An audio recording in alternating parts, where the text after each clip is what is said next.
في البدء لا تنسى الإعجاب بالفيديو والاشتراك في القناة وتفعيل زر الجرس ليصلك كل جديد، ولأهمية ذلك في استمرار القناة.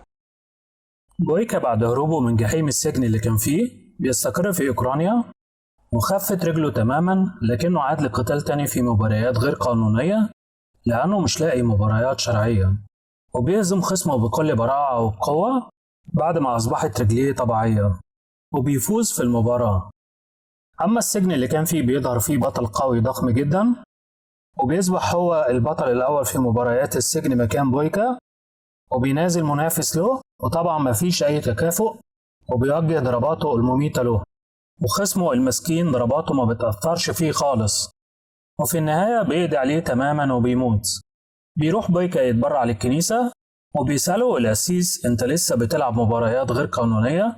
بيقول له أيوة، وبيسأله هل ضميرك مرتاح؟ هل الرب راضي عن أفعالك؟ بيقول له اداني موهبة ولازم أستغلها.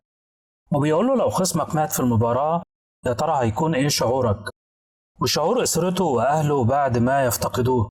وبيتأثر بويكا بكلامه، وأثناء تدريبه بيجيله مدير أعماله وبيقول له افرح لقيت لك بطولة رسمية، وبيقول له المهمة شرعية، بيقول له أيوة، وبيفرح وبيقول له يلا بينا.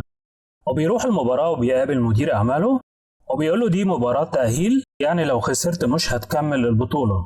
وبيقول له خصمك في المباراة قوي جدا ومحترف، وبيقول له بويكا لازم أكسب عشان أتأهل للمباريات الشرعية وأدخلها.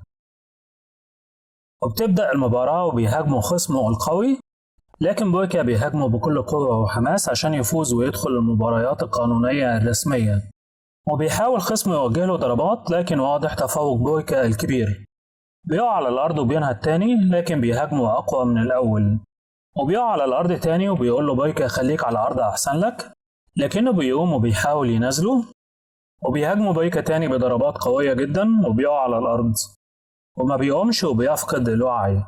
بيروح منظمين البطولة يهنوه وبيقولوا له مرحب بيك في المباريات اللي جاية، وبيجيله مدير أعماله وبيديله أرباحه عن المباراة. وأثناء خروجه بيشوف الممرضين بينقلوا اللاعب اللي كان بينزله وهو فاقد الوعي، وواضح إن حالته خطيرة، وبيسألهم عليه بيقولوا له حالته صعبة جدا. بيحزن جدا عشانه وبيفكر في كلام القسيس، ومش عارف ينام من القلق عشانه وخايف إنه يموت.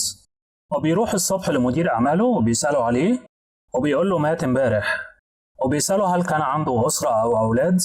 بيقول له مش عارف. وبيقول له شنطته أهي شوفها. بيفتح شنطته وبيعرف إن اسمه فيكتور وكان متزوج، وبيشوف رسالة كتبها لزوجته. وبيطلب من مدير أعماله يحضر له جواز سفر عشان يروح روسيا لعنوانه. وبيقول له إزاي تروح؟ أنت ناسي إنك هربان من السجن هناك، ولو شافوك هيعتقلوك فورا. وبيقول له اعمل زي ما بقولك. وبيقول له هل نسيت حلمك للبطولة اللي هتبدأ بعد أسبوعين؟ بيقول له مالكش دعوة، حضر لي جواز السفر في أسرع وقت. فيكتور خصمه اللي مات زوجته ألما حزينة جدا عليه، وبيجي لها شخص في عزا زوجها اسمه زور، بيعزيها وبيقول لها فين فلوسي الدين اللي عليكو؟ بتقول له هشتغل عندك لحد ما اسدد لك فلوسك. وبيقول لها أنا هساعدك تعالي لي النهاردة. وطبعا واضح إنه طمعان فيها بعد ما أصبحت أرملة. بيجيب له مدير أعماله جواز السفر وبيقول له جواز السفر ده مزور، ابعد عن أي نقط تفتيش أو كمين لحد ما ترجع. وبيروح روسيا وبيقابله كمين، وبيطلب منه جندي جواز سفره، وبيسأله إيه الغرض من زيارتك؟ بيقول له هعزي في شخص مات. وبيديله جواز السفر، ولحسن حظه ما بيكتشفش إنه مزور. بيوصل لألما زوجة فيكتور في نادي رياضي تركها له زوجها، وبيجي رجال زور عشان ياخدوها لمكان شغلها الجديد، وبيعرف مكانها من الحارس اللي واقف. وبيروح للمكان بيلاقي مالها ليلي كبير وبداخله صالة مراهنات فنون قتالية، وهي أيضا غير قانونية وفيها كل أنواع المحرمات. وبيشوف مباراة وبيقول المقاتل اللي انتصر أنا البطل هنا، حد يقدر ينزلني؟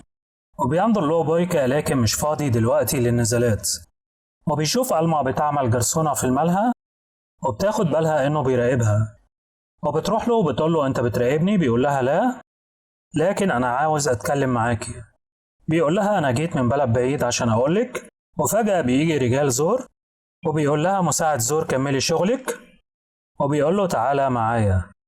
وبيهددوه وبيكشف له واحد عن سلاحه، بيطلعوه برا وبينتظرها وبيقول لهم هي هتخلص شغل امتى، وبيقول لهم رئيسهم ردوا عليه وبيحاولوا يرد عليه بطريقتهم، لكن بويكا بيرد عليهم أيضا بطريقته.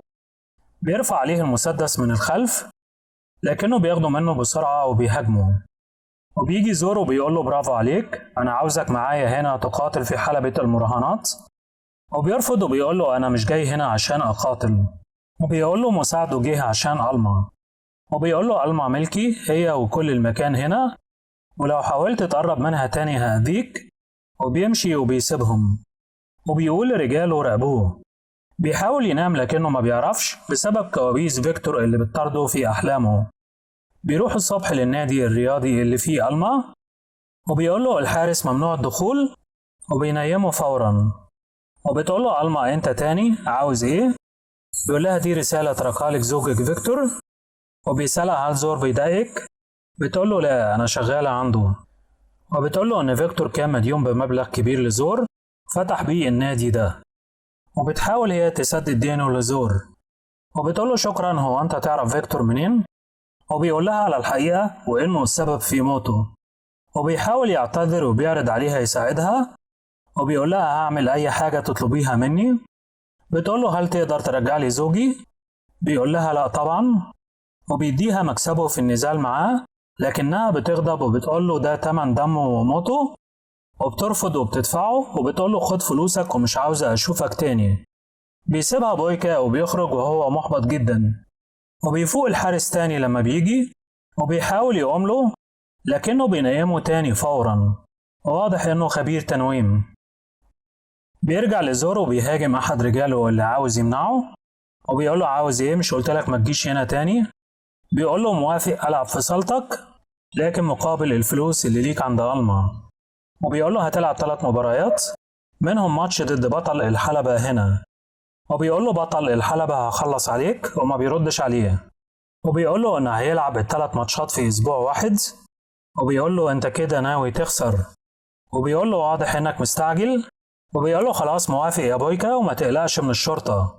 وواضح إنه عرف هويته واسمه، وعرف كمان إنه هربان من السجن الروسي. بيتصل بمدير أعماله وبيقول له هتأخر أسبوع كمان، وبيقول له المسابقة كده هتخسرها، وبينهي المكالمة. وأثناء خروجه من الفندق بيلاقي ألما في انتظاره، وبتقول له أنت مجنون؟ هتموت نفسك علشاني؟ بيقول لها مش عشانك لكن عشان فيكتور اللي كنت السبب في موته. وبيبدأ التدريب عشان المباريات في صالة زور. وبيجيله شخص قوي وضخم بيقول له السندباك ده بتاعي يا كابتن سيبه على طريقة محمود المليجي. وبينيمه هو كمان بسهولة. ما قلنا نزل ايدك. بتبدأ أول مباراة وبيوجه لخصم ركلاته الجميلة، وكل الحاضرين بينبهروا بأدائه في القتال.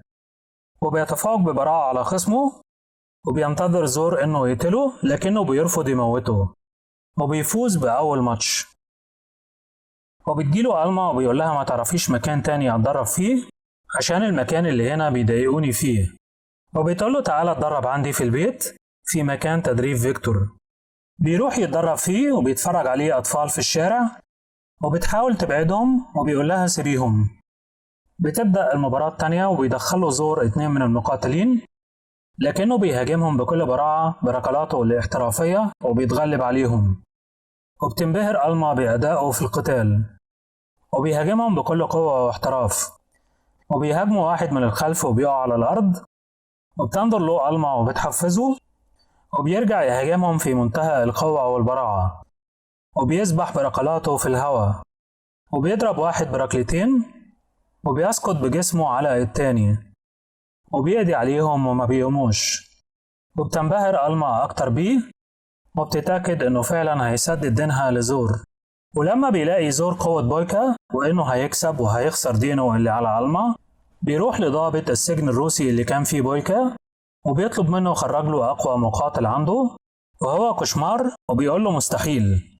وبيقول له كده وبيعرض عليه فلوس أكتر، وبيقول له صعب، وبيقول له هتاخد زيهم مرتين لما تخرجوا، وبيقول له اعتبره عندك من بكرة. بتقرب ألما لبويكا أكتر لما بتعرف إنه شخص نبيل، وبيبقوا أصحاب، وبتعرض عليه تدهن له ظهره اللي بيألمه. وبيشوفوا مساعد زور وبيبلغوا إن بويكا بيقيم في بيتها، وبيتدرب عندها، وبيحاول يتودد لها لكنها بترفض، وبيقول لها بويكا قتل زوجك، وبتقول له كانت حادثة، وبيحاول يتحرش بيها وبتدفعه وبيضربها، وبيقول لها تشوفي بويكا هقتله أو أرجعه تاني السجن، وبتقول له بويكا أنت كنت في السجن، وبيحكي لها قصته هناك لكنها بتتغير ناحيته، وبيتصل بيه مدير أعماله عشان ميعاد المسابقة، وبيقول له هكون عندك النهاردة بعد آخر مباراة. وبتبدأ المباراة الأخيرة اللي هيرجع بعدها بويكا، وبينزلوا بطل ومقاتل الحلبة الأول، وبيهاجموا وبيضربوا بقوة على ظهره المصاب، وبتتأثر ألما عشانه، وبيشوف ألما بتنظر له وبتديله دافع بنظراتها ووشها الملائكي، وبيرجع يهاجمه بقوة وبركلاته المذهلة ولكماته القوية والسريعة جدا، وأخيرا بيديله الركلة القاضية وبيفوز بالمباراة، وبتفرح ألما جدا بفوزه، وبيهتف الجميع في الملهى لبويكا، وبيروح له زور وبيقول له استعد لقتال بطل الحلبة الأول، بيقول له ما أنا نزلته، بيقول له لا ده ما كانش بطل الحلبة هنا، بيقول له بويكا ما كانش ده اتفاقنا، كان اتفاقنا 3 مباريات فقط، بيقول له زورو أيوة كان اتفاقنا 3 مباريات وبعدين تقاتل بطل الحلبة، وطبعا بيحاول يبرر غدره، وبيهدده بيقول له كده وإلا هلغي العقد ما بيننا، وبيكلمه مدير أعماله في التليفون وبيقول له إنه اتأخر عن ميعاد المسابقة، وبيقول له نص ساعة وجاي، وبيقول له زور موافق هات المقاتل بتاعك، وبيدخل المقاتل المخيف بتاعه وهو بشكار الضخم والقوي جدا ومتسلسل ولابس لجام وكأنه كائن غير بشري، وبينصدم بويكا من شكله، بيفكوه بيدخل لنزال بويكا وبيهاجمه بقوة، وطبعا مفيش تكافؤ في الجسم أو الوزن، وبيوجه لبويكا ضربات قوية جدا، وبيقع على الأرض وبينزف بشدة، وبينظر لألما عشان ياخد طاقة إيجابية، وبيحاول ينهض لكنه مش قادر يقوم من التعب، وبيهاجمه بوشكر تاني، وبتحزن ألما جدا عشانه، وبتنظر له وبتديله حافز تاني، وبيهاجم بحماس وعزيمة، وأخيرا بينجح يوجه ضربة قوية جدا، وبيوقع بوشكر وبيكسر رجله، وبيخليه يمسكه عشان يكسر دراعه، وبيكسر دراعه كمان، وبيوجه له ركلة قاضية قوية جدا، وبيدفعه وبيسقط خارج الحلبة، وبيفوز بويكا أخيرا. لكن زور بياخد ألما وبيؤمر رجاله يهاجموا بويكا، بيشوف بويكا ألما بتصرخ وبينهض تاني وبيهاجمهم بكل قوة وبيقضي عليهم كلهم، لكن بيجي واحد وبيطلق عليه المسدس وبيصيبه في كتفه، وفي نفس الوقت بيحاول زور يعتدي على ألما، وبيرمي بويكا على اللي أطلق عليه رصاص عصاية جولف، وبيروح لزور عشان ياخد ألما، وبيحاول يهرب بعد ما قضى بويكا على رجاله، وبيهدده ويقتلها، وبيقول له زور ارمي سلاحك، بيقول له كان في اتفاق بينا، وبيقول له انت اللي غبي انا ما بتفقش مع حد، وبيحاول يجري ناحيته عشان ينقذ ألما، لكنه بيصيبه بطلقة تانية في جنبه، وبيتحمل بويكا رغم إصابته برصاصتين، وبيهاجمه وبيقضي عليه وبيموته، وبيقول لألما وهو على وشك الموت أنا عملت كده عشان أكفر عن اللي عملته مع فيكتور وتسامحيني، وبتيجي الشرطة وبيقبضوا عليه، ولحسن حظه بيعيش بويكا وبيرجعوه لسجنه الروسي القديم، وبتجيله ألما في زيارة وبتشكره على كل اللي عمله، وبتقوله إنها سامحته، وبيرجع بويكا لنزالات وحياة السجن من جديد. لسه في جزء أخير لسلسلة بويكا. أعلن بطل ملحمة بويكا سكوت أتكنز إنه تم البدء في كتابة الجزء الأخير لسلسلة بويكا، انتظروه معانا على القناة أول ما يتم عرضه. الأجزاء ال3 لسلسلة بويكا موجودة كلها في القناة، وهتلاقيها في شاشة نهاية الفيديو لو ما شفتش الأجزاء اللي فاتت، وياريت تقول لنا رأيك في التعليقات، وما تنساش الإعجاب والاشتراك في القناة وتفعيل زر الجرس عشان يوصلك كل جديد.